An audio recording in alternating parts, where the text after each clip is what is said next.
Before we can start making our trim sheet, we first need to look at our reference and think about how the different elements are going to be mapped to polygon models, then how those models UVs will be mapped to the trim sheet. The best way I can think to do this is to imagine what the wireframe would look like on all these trim elements here. We're going to be making the trim stone here, this kind of light beige material. So when I look at this, I can immediately see a lot of different ways to map it, and how we map it will depend on what kind of game you're targeting or environment you're targeting. For example, here's a much more broad way to approach this trim sheet. Small trim elements like this would be mapped to just small sections over here on our kind of trim sheet space. And then bigger elements like this would need quite a bit more room.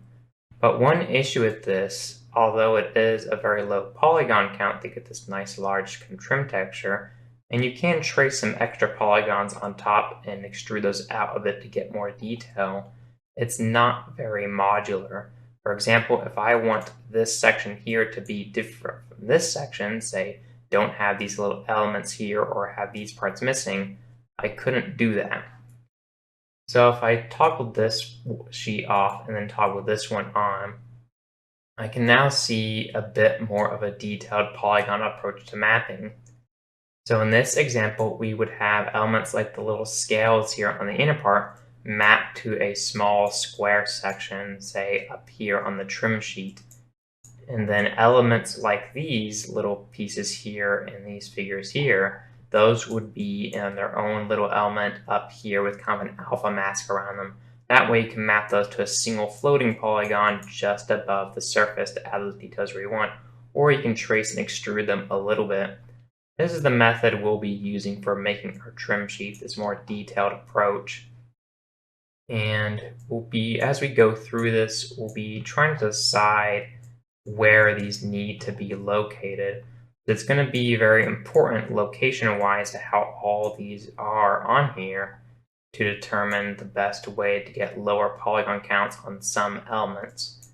So I'll be going over that once we start mapping these out in Substance Designer. So now that we've taken a look at what we're going to be replicating, we're going to go ahead and hop in the Substance Designer and start making each trim element one at a time, in order of most important to least important. And the reason for that is you may not always be able to fit every single element you want on a single trim, so you always want to get the most important ones made first and mapped on to where you want them. You will be able to move some of them around later on, but I still want to go in an order where I know I'm not going to have to shift a bunch of things around. It's also a good idea to keep in mind the order that you do them in, because sometimes you want to keep certain trims closer to another, that way you can use fewer polygons. A good example of that would probably be right here on this arch around this section. Now you may not be able to see if this image is a little bit low resolution. There's these very subtle seams going in between these points because they're kind of like brick sections that make the arch. So for this point from here to here, I'd have that as a single trim, including this kind of curvature with the brick lines in it. But I want to make sure I have another large kind of blink section still with the seams in there right adjacent to it. That way they can be mapped together more seamlessly, or I could map them across a much larger polygon rather than have to split the polygon in half in order to UV map next to each other. With that in mind, I'm going to go ahead and start creating all these elements in the order I think they need to be made. And basically we'll be making the height first, and that entire height structure that we'll build somewhere over here will go into a single input, and that single input will go into another set of nodes that's going to really generate the whole material and overlay curvature and things like that to bring out details, add in dirt and grime in places.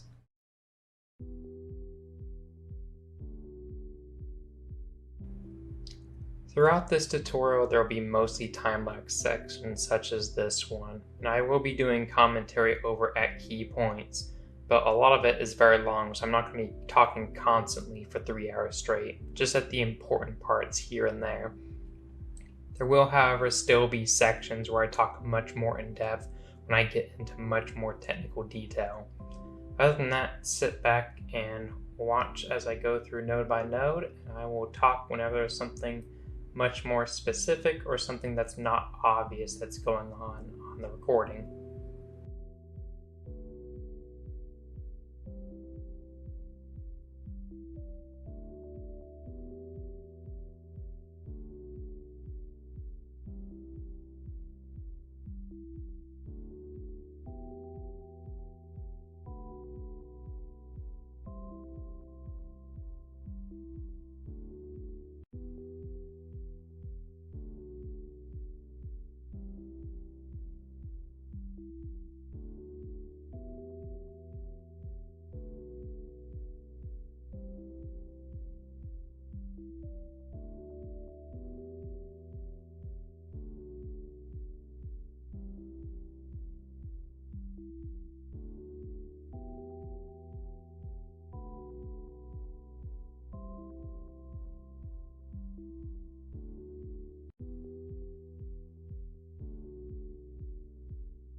At this point, I ran into a fairly common issue you'll get with tiling things linearly.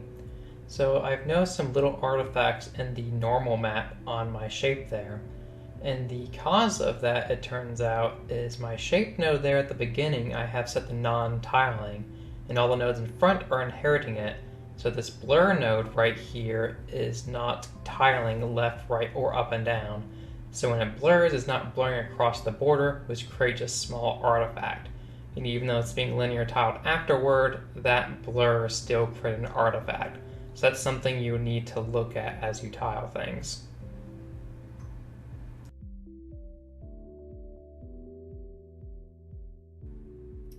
Here you can see me using the curve node, a very good way to make curved shapes in facades and kind of base trims or any type of molding is to take a gradient and feed that into a curve node, because then you can control the coordinates over there on the right like I'm doing and adjust the exact shape you want.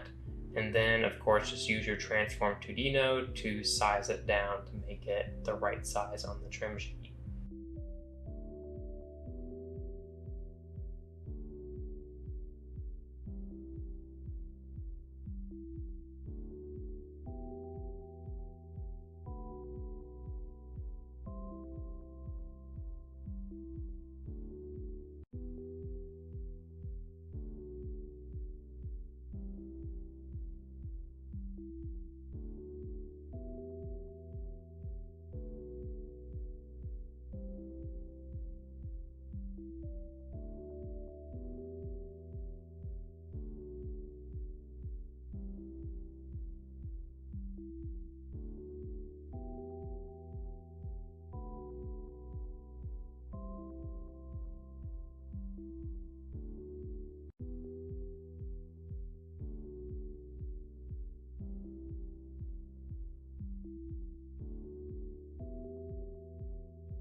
Alright, so I think we're going to change things up on what I initially thought this layout may look like.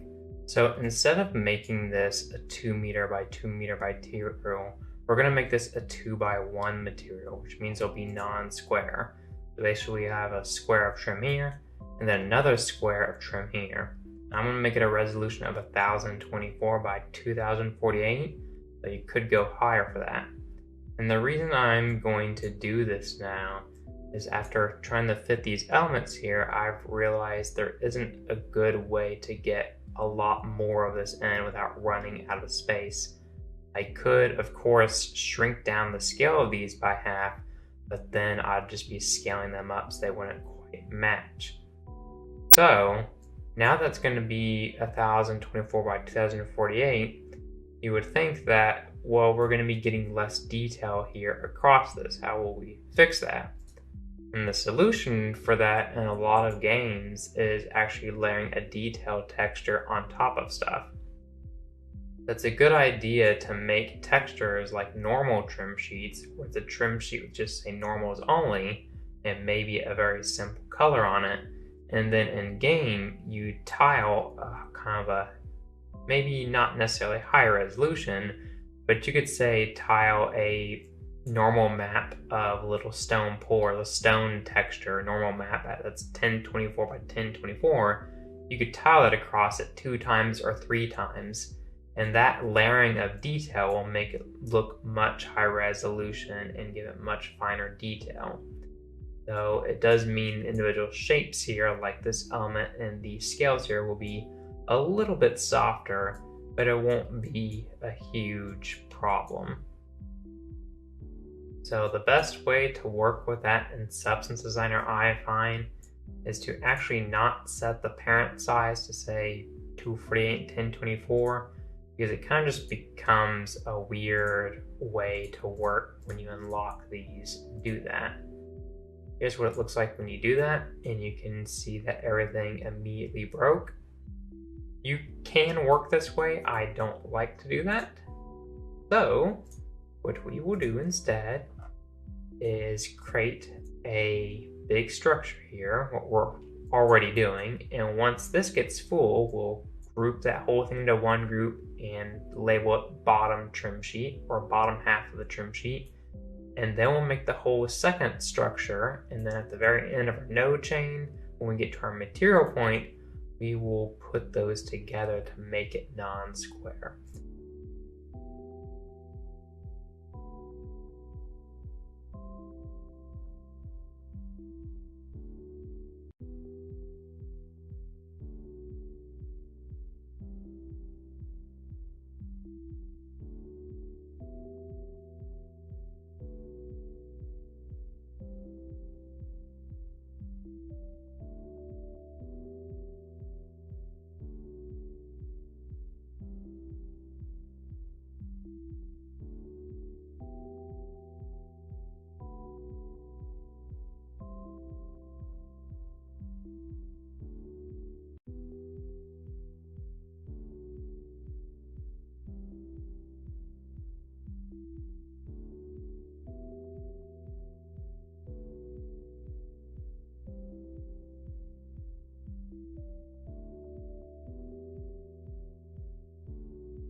Now I'm taking a closer look at my ref here because I notice a square pattern at the bottom that's actually the same as the larger square pattern going around the column. These are the same patterns, so technically I could just use one of them and then so my modern program shrink down the polygon to make it work. But then you'd have to deal with it being an inconsistent texture density, which isn't a giant problem. It's just I try to keep them more consistent as textures go across it. You wouldn't want one element next to another where one looks like it's getting 1024 pixels in a meter and then another one looks super high res getting something like 4000 pixels in a meter. It can look very off. Though if it's not too severe of a scale down, it's not that big of an issue. In general, I try not to take any element of the stream and scale it by like 4 to 6 times or something. If I cut it in half or scale it by 2, I usually don't care that much about it. If it's a material like this where it's really just a porous noise. Now if it was something like tiles, marble tiles, where each one needs to be 1 foot by 1 foot, if you were to scale it up just a little bit or down a little bit, then it will look pretty obviously off or scaled when next to each other.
Here I'm doing something a little bit special with this cylinder node, and I'm using a curvature node to basically control the profile of the cylinder. You can kind of imagine like a block on a lathe spinning and someone carving it out. This will make a nice profile, and the great thing about it is as I map out the shape, it also lowers the values there at the bottom, as you can see like this. This makes it a very intuitive and quick way to kind of map out these gradient shapes that get lower to the surface as they also shrink on X.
Something to comment on here, I'm kind of alternating back between 2048 by 2040 by 1024 by 1024.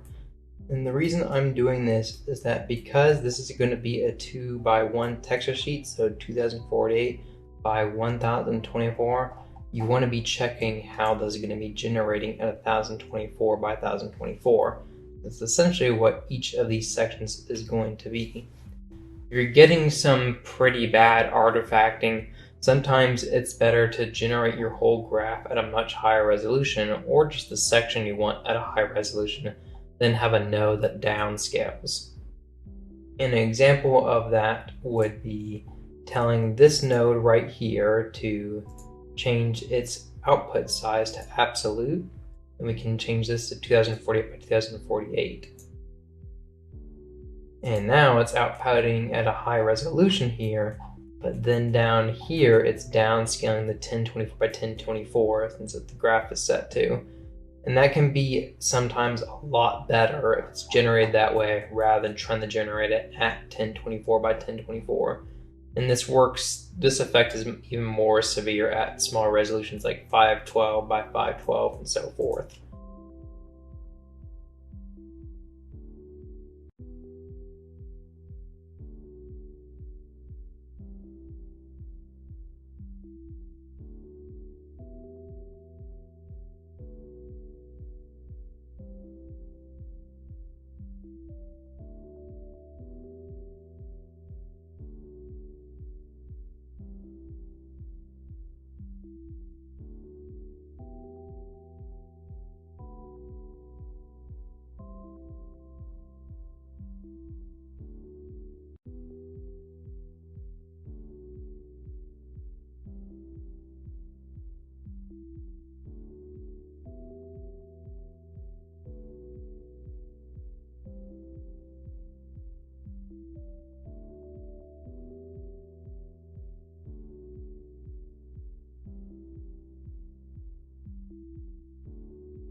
Alright, so now that the bottom half of our trim is complete, I am going to replace this node with a switch node, switch grayscale.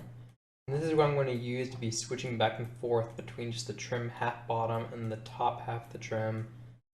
And then later on down the line, I don't know if I'm going to do it post-material creation or pre-material creation, I'll switch to using the 2:1 ratio, so 1024 by 1048. As I've mentioned before, it's a bit weird trying to work in it, and I'm going to show you how to fix in the issues we'll generate later on once we switch to it. I'm going to go ahead and delete this. And then before I change this, I've noticed the intensity on this is a bit too much. I'm going to fix that real quick too. The levels node. We'll just move this down. Alright, and I may add a little bit more, make some changes later on. Let's go to here and set this to false. And the first thing I want to add on this half is this pattern right here. And instead of doing this section fully procedural and also some of these elements down here fully procedural, I'm going to be using the SVG node, because although this can be done fully procedural, it can be very time consuming to do stuff like this procedurally. So I'll often opt out to use the SVG node, especially for production purposes, if you aren't trying to do some crazy and impressive fluid procedural thing. You should always go for what's fastest.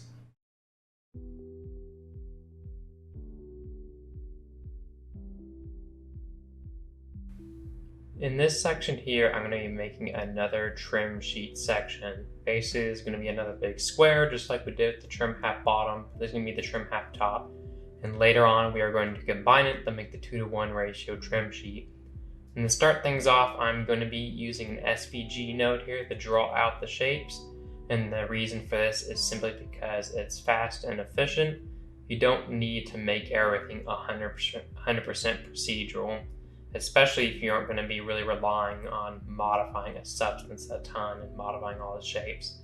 SVG gets the job done, it's fast, and it lets you more creatively make complex shapes.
Here I'm making a decal element. So this little shape here is going to have an opacity mask around it once I get to the material portion of the tutorial. So if this has an opacity mask around it, you can actually map this shape to a single rectangular polygon and then take that polygon and have it float just barely in front of a wall. And if you do that, it'll look like that detail is right there. You can slide that polygon around and decide where that detail goes. And you'll see me do that once I get onto the modeling time-lapse portion of this. Something else to note on this shape here is it's a symmetrical shape. And I am going broad on some things with this trim sheet here, but sometimes you'll need to fit even more detail in a trim sheet than what I'm doing here. So an example on this is you could actually cut this element straight in half horizontally here, and then when you go into the modeling portion, you would actually have a rectangle that has a cut down the center because it'll be mirrored. That way you can just mirror the texture, and yeah, it's going to be mirrored, but if you're layering other details on top, like with vertex painting and dirt decals, it won't be that noticeable. And since it's already symmetrical, it won't be too noticeable in the first place.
This floating decal element is another example of something that I could cut down the half here, so I just have half of it on the texture sheet, and then when I get to the modeling phase, I would have a total of 2 quads, having it mapped to the mirror it. That way I can save even more space here and get even more unique elements. The whole idea of your trim sheet is to get the best bang for your space. So you want to get as much real estate used as possible.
Now this kind of diamond pattern I'm placing down isn't going to be a floating decal element or anything. I mean, it could be if you wanted it to, but this is kind of just a tiling texture space. There's a few elements I saw that have this kind of pattern on it, but the elements weren't like gigantic or anything. So I don't need an entire texture with just this pattern material. I can have a very small portion of my trim sheet have the pattern and then just map my model's UVs to this section. You could also take this pattern and use it in a lot more creative ways. If I want to put it up high on something, I could have like a little caps at the top and then have it tile across that. And if you want this to actually tile linearly on your models, you can map just a rectangle to it and then mirror that, and it will tile across in kind of a mirrored fashion.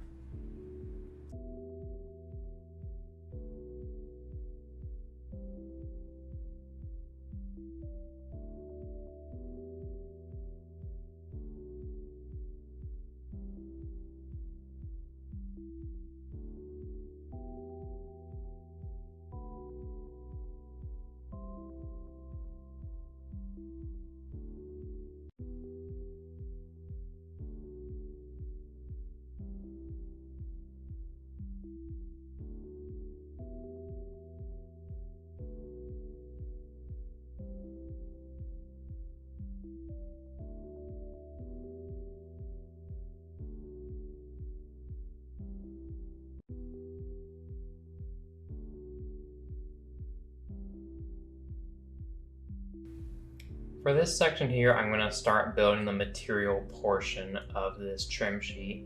And the material here is just a very simple stone material, so I'm not going to be making anything too crazy or doing hundreds of nodes to make this material. It's going to be something clean and simple. And I'm doing this before I do the whole node structure to make this a 2-to-1 ratio. It's always easiest to kind of have the whole material built, as I've said before you try to make it 2-to-1.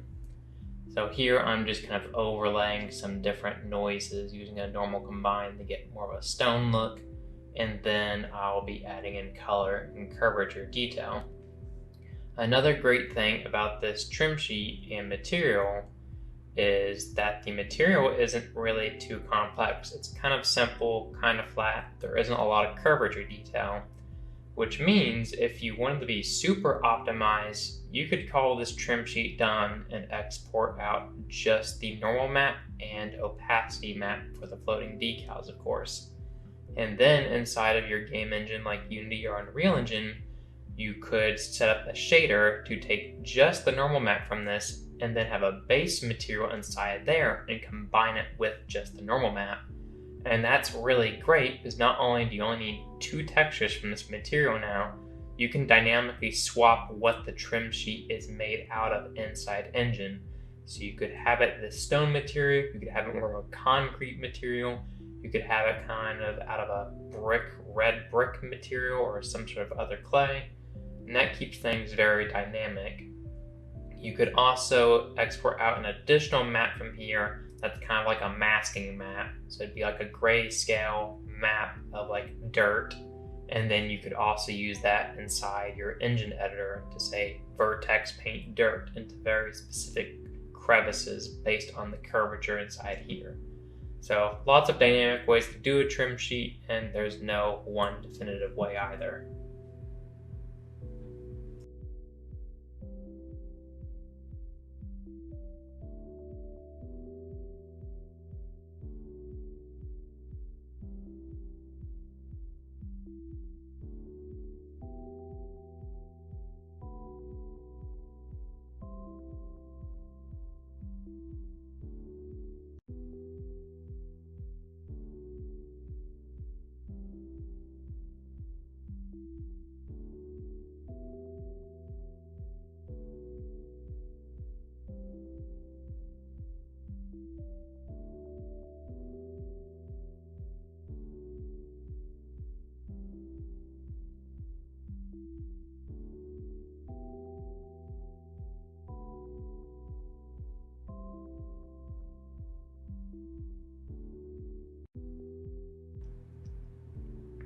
Here I was noticing some issues in the textures being generated because the normal to curvature node was very strong because the height on these shapes is very strong. So as you build your material part, you'll get a better idea of where normal intensities are too strong and how things look. So I'm going back to those elements inside the trim sheet sections and just using a levels node to lower their max height just on those elements to make it look better.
I'm going back and forth here and really playing with the colors a lot more to get it to look something more appealing.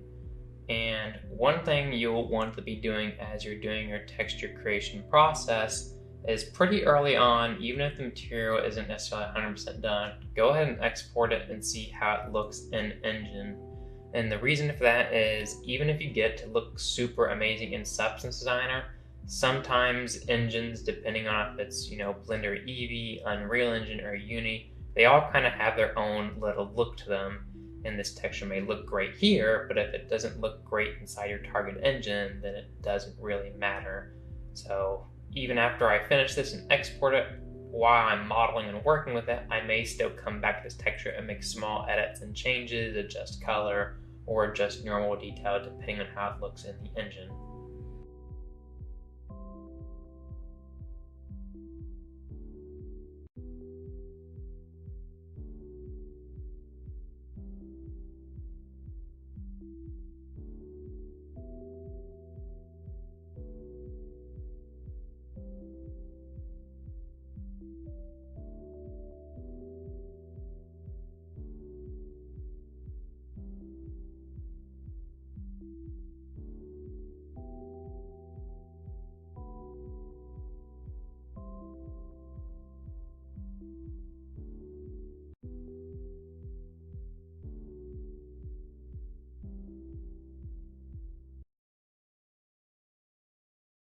So now that the trim bottom and trim half is complete, along with the material section, we can look into converting this whole system into a non-square structure.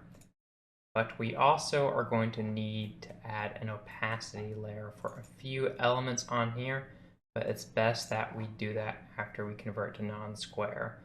So I'll go into more on that and why we need to do that after this. Let's first move this down and look into how we convert this into non-square. So we want this to be 1024 by 248. But as mentioned earlier, a lot of these graphs in working graphs in non-square mode, elements will break. So if I were to click on this right now and take a look, we can see a lot of weird broken things. It's possible to work in non-square mode, but I don't recommend it. We really just want this half to be the non-square resolution and all this to be square. And the easiest way to do that without having to go to the beginning of each one and force it to be square is take the whole graph, copy it, and put it in its own graph. I'm going to bring my Explorer on over, right-click, add new substance graph, and just call it trim height, or whatever you prefer. Hit OK, and then we can paste this in, and then just hit space and search for an output node. And then I can duplicate that to plug in the other half. Now I can go back to my original trim sheet height and just drag and drop this in. Like so. Plug that into here. And now I can force this node to be an absolute, say, 248 by 248. But then everything else after will need to convert. So now I don't need this anymore. I don't need the switch node either. So to convert this, we will add in a transform node, and this top output is the top half. So I'm going to take this and squish it by 50% height-wise. Slide it up so it's occupying the top half. Then the bottom output, which is the bottom half, just plug into here and then slide it down.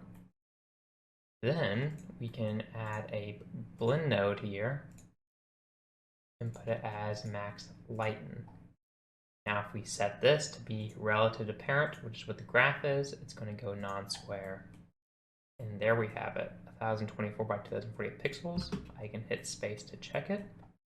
It looks like everything is lining up correctly. Now I just need to go ahead and plug it in here. And something may break over here if these aren't set to H and V tiling. Yes, this is breaking, and that's a result of it not tiling both ways.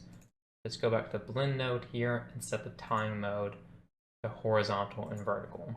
Odds are this node here set to vertical only, so it's getting upset with that. So everything here looks like it's checking out correctly. And everything's tiling. Now you'll notice things in the 3D viewport do look squished, and that's just because the 3D models inside Substance Designer by default are designed for square textures. If you want to correct that, you can make your own custom models and import them in here. But honestly, I try to export out my textures somewhat sooner, or once I get to the first material pass out to the desired engine. That way you can see how they look in there. Because if they look good in here but don't look good in the engine you're going to, then it doesn't really matter. So with that complete, we can look at setting up the opacity we need and why we need it. So the final thing we need to do before we export this is add some opacity, specifically for these elements right here, which are on the top trim sheet. And the reason for that is we want to use those as mesh decals in some locations. So you can see on these little heart shapes here how they are extruded out, so you could trace it, with a few polygons and then get a nice heart shape and extrude it. But that's a lot of polygons for that detail. It's a bit more optimized if we go in here and have an opacity mask around the heart. So this would be opaque but then transparent all around. Then you just put a square polygon and then have that floating just above the surface here. That way it's just one polygon for that. So we need to add in that opacity on the other graph. And it looks like I accidentally left over a little test graph here I was experimenting in between. Let's go ahead and delete that. And then trim height _1, that's inside here. I'm going to click on that, and I just need to add a black and white mask where every element is opaque, but then kind of this section right here will all be transparent, minus the elements here. So let's go ahead and do that.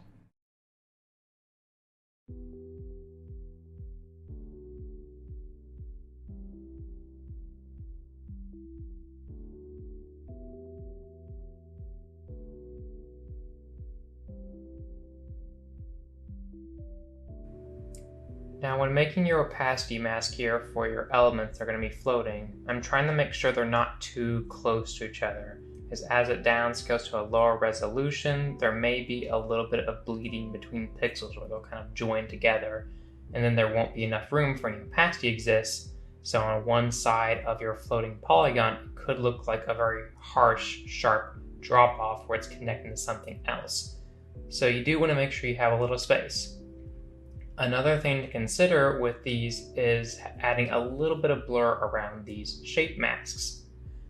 In your shader inside of Unreal Engine or Uni or wherever you go, you may want it to blend a bit more easily with whatever it's floating on.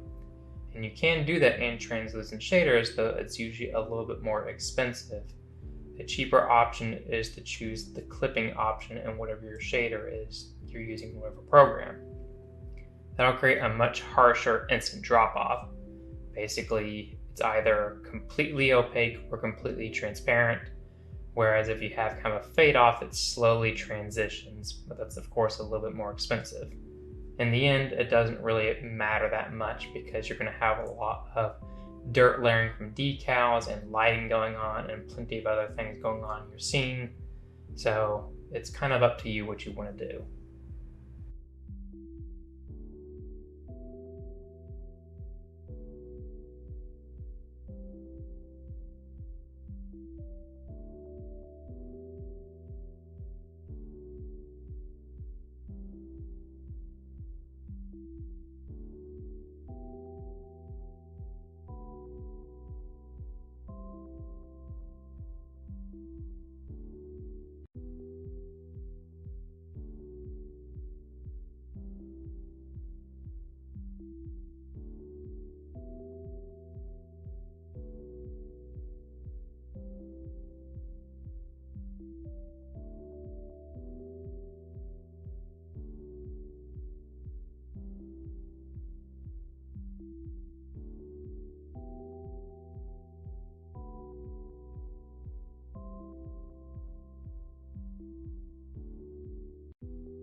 Now that we have our textures complete and exported, we can import them into our modeling program.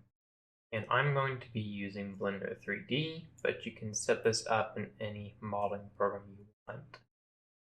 The first thing I want to go over here before I go over modeling is just show you a few things about how the unwrapping works when using a 2:1 ratio workspace, and show you a few other quirks of what happens when you unwrap on such a UV space. I'll also be going how to set this material to more easily view it inside Blender.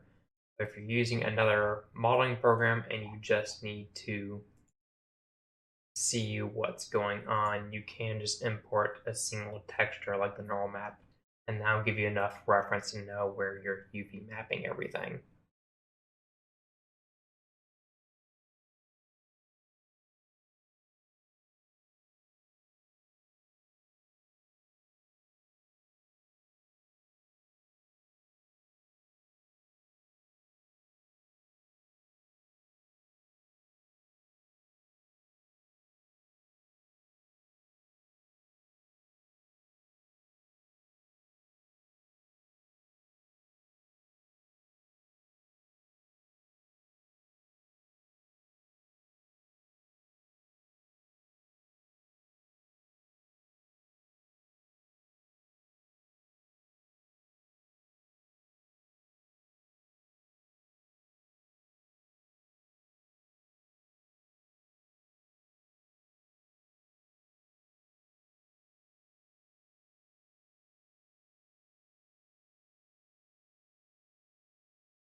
keep in mind that one thing we need to do on the normal map here for Blender specifically is Blender is OpenGL, and that's the inverse of DirectX normal format.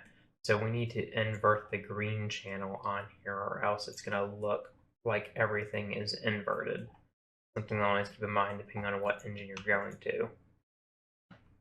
And we'll also need to set this up to where we can have the transparency working in real time also. And that can be done on the right here in the materials tab. We can change the blend mode to alpha clip, and then we'll have transparency.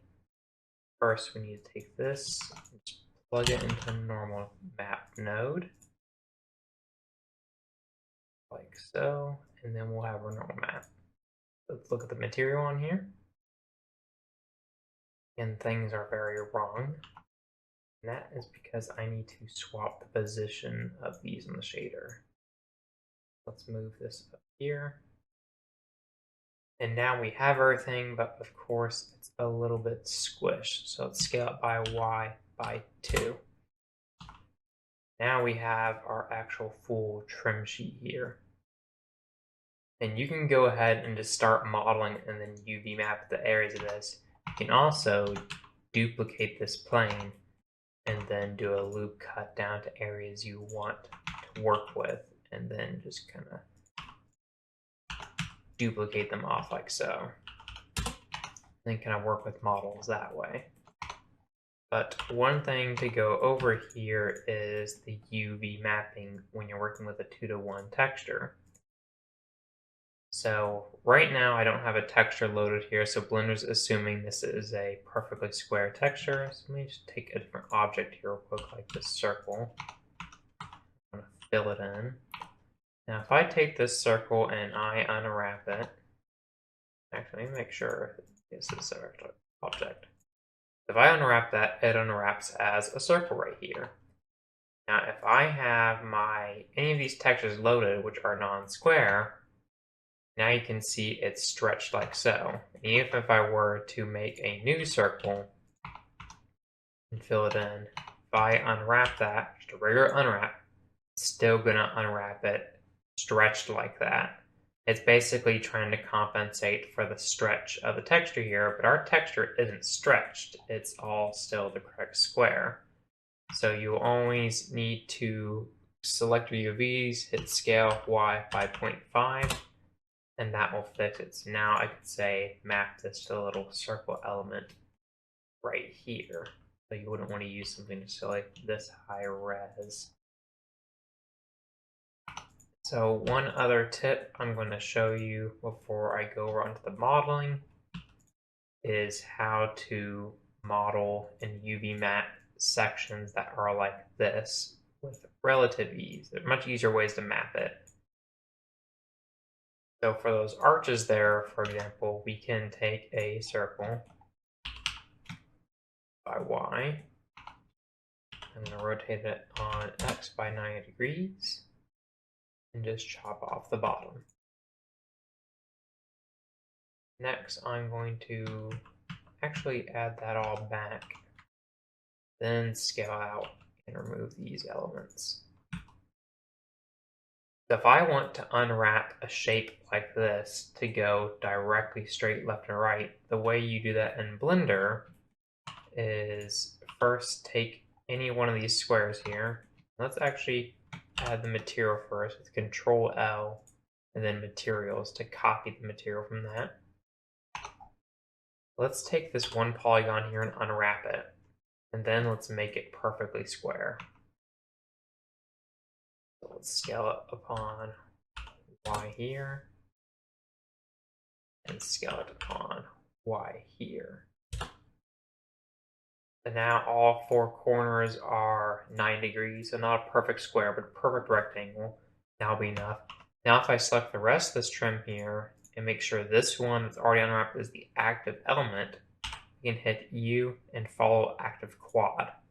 Length average.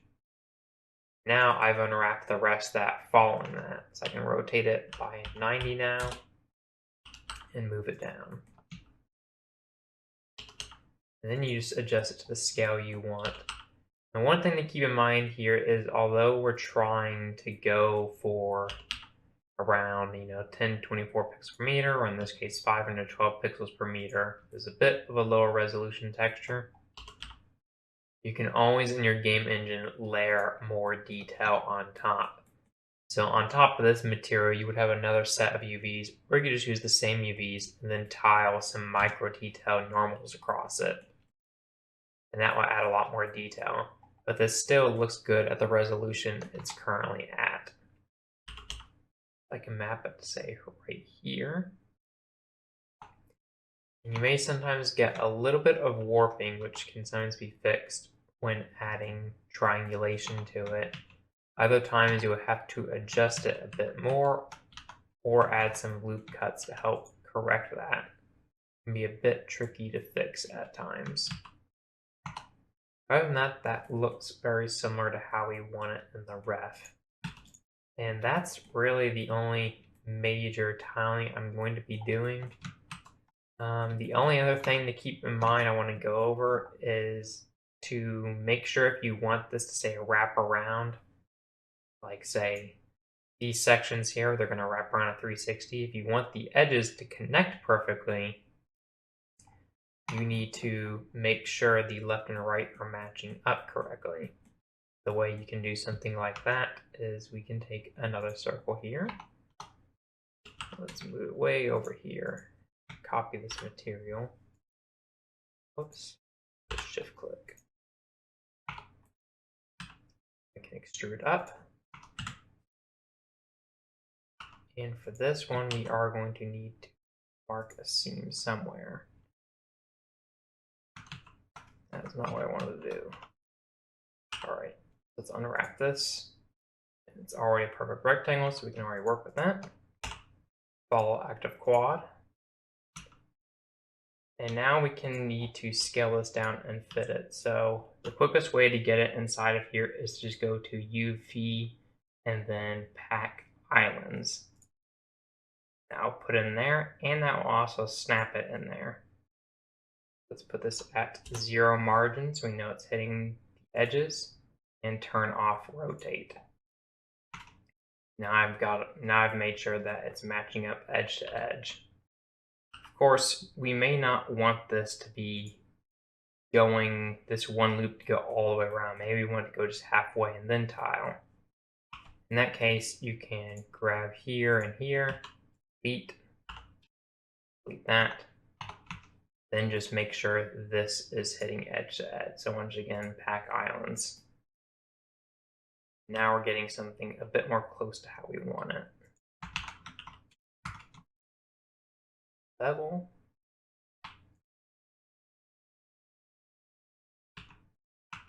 And then you just take this whole structure and rotate it. Do cursor to select it, and then grab the 3D cursor. You can see this matches up perfectly now and still tiles around perfectly in a loop, even though it's tiling twice like that. And something you may know about UVing is that you've been taught to never have overlying UVs, but this is not true when it comes to trim sheets and doing a lot of environment modeling. It's totally okay to have all your UVs overlapping. It only comes true when you're doing things like modeling props or texturing characters and you want to have unique elements on every single aspect, and you're actually painting the model. But we won't be doing that here in this case.